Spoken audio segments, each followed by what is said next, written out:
I am back once again, and this time we're going to be talking about the Utah Jazz.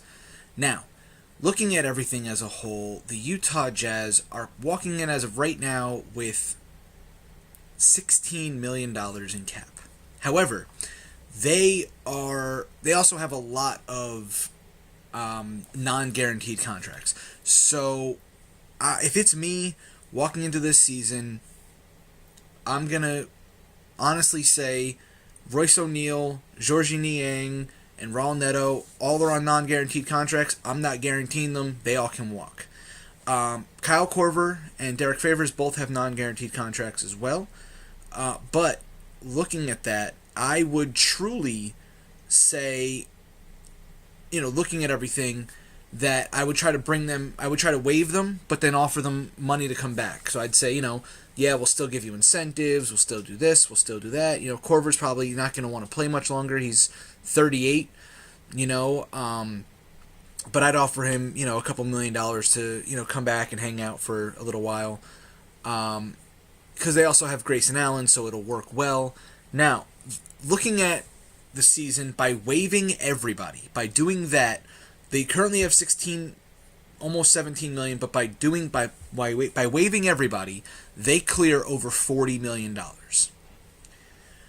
Now, with that, they're pushing $45 million. So, with that, I've gone back and forth on this. They could go point guard. They could, with going for point guard, go, let's just sign Kemba.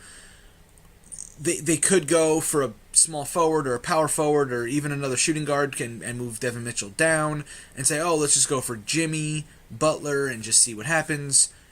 But there's one guy that I don't think anybody is considering right now as going to Utah, and I think that he would fit so well on this team, and he can bring something to the table. And what he also, the one main thing he can bring a lot of things, but the one main thing is he could bring a championship. I'm talking about Kyrie Irving. I think Kyrie Irving is the answer. I think he is the answer for Utah. I think giving him a reasonable deal, the max deal, whatever, but long term, I think him and Devin Mitchell would be insane together.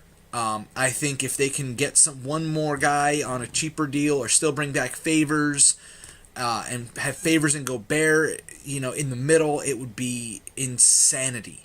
And they will get even farther because they'll have one of the best guys in the league. And looking at everything, that makes the most sense. Now, they do also have a pick.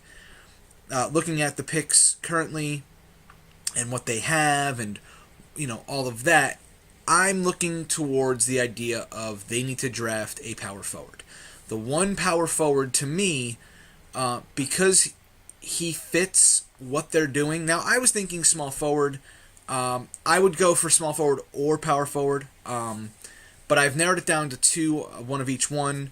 But if it's power forward, I say Nasrian Reed from LSU makes the most sense. But of course, that is all dependent on Williams, and that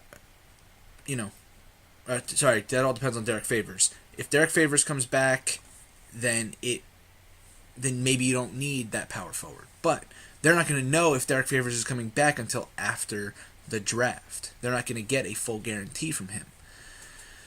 So, looking at it, they might be able to trade up a little bit and grab, a Sekou Doumbouya, a Rui Hachimura, maybe even considering going up to get Nasir Little. Although, here's the thing.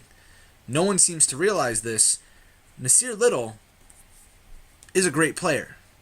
But on most mock drafts that I'm seeing right now, he's slipping a little. So, if they wait for him to get picked and then make the trade, that works too. And he fits what they're trying to do. Nasir Little fits right in at the 3. He would slot in right there. Even with Ingles still there, Ingles can help him out. Even if Nasir Little's on the bench for the first year or so, once Ingles gets him rolling and gets everything going, it'll be perfect. And that is where I think needs to happen. But I do think the Kyrie thing, it's unthinkable. It's something that a lot of people probably haven't thought of. But he could bring something to the table that not a lot of other people could bring. You know? And, I mean, compared to Kemba can bring being a point guard. Kyrie can bring, well, I played with the best. I won a title. I've come close multiple times. Let's go. And, you know, and that's not a big thing, but winning the title, knowing what he has to get to, and he could be that perfect thing to help Devin Mitchell pushing forward. So with that, that is my time. I hope you guys liked it. Don't forget to subscribe down below. If you liked it, give it a big thumbs up. And hit that bell icon so you know when I post next. And I will see you guys in the next video.